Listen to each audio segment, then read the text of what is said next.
Hi there, it's Martin Rapley here, and in this video I'm just going to talk a little bit about signing off and discharging building control at the end of your project.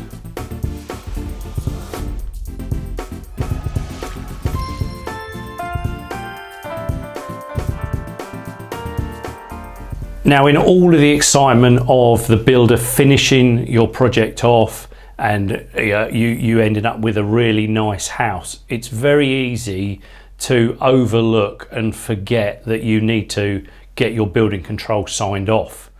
It may be that there are some obvious prompts and reminders, but this is all about reminding you before you get those prompts and reminders. The kinds of things that are going to be left to the end of the project are going to be the need to see electrical certificates, fire alarm certificates, gas test certificates, perhaps emergency lighting certificates. There may be one or two other things, but they're commonly the things that building control can't get until the project is finished. This is assuming building control have been there and seen that the property's finished, so they sign all of that off. They're just waiting for these last few bits and pieces. Now, if you're going to refinance that property, one of the requirements of the mortgage company will be that they see building control sign off. So there's a prompt. You won't get your refinance until you've got your sign off. If you are going to rent that property out and you go to a letting agent, then the letting agent will want to know that there is a gas safe certificate, for instance, and that the fire alarm has been tested and been certified correctly. So again, there's a check there. But if you end up renting your property yourself, or if you are looking to sell the property, there may not be any prompts. There might be one when you come to sell the property a few months down the line, but time's running on by then.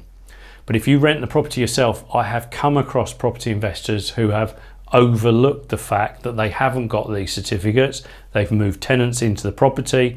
They've therefore got ASTs that aren't compliant. But importantly, they've still got a property that has not been signed off by building control. So make sure that the very last part of your whole process is getting building control sign off.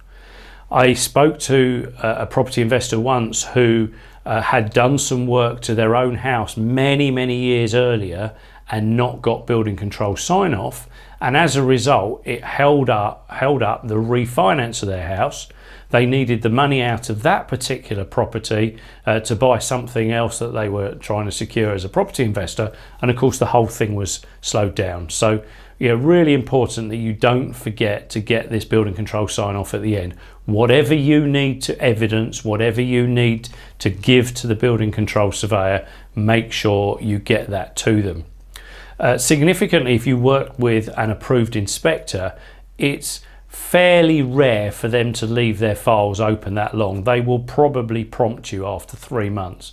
But if you work with the local authorities, don't be surprised if if the whole thing just stays open forever and doesn't get signed off. So make sure it's part of your process. Please do like and share this video, leave any comments below, and I'll catch up with you on the next video.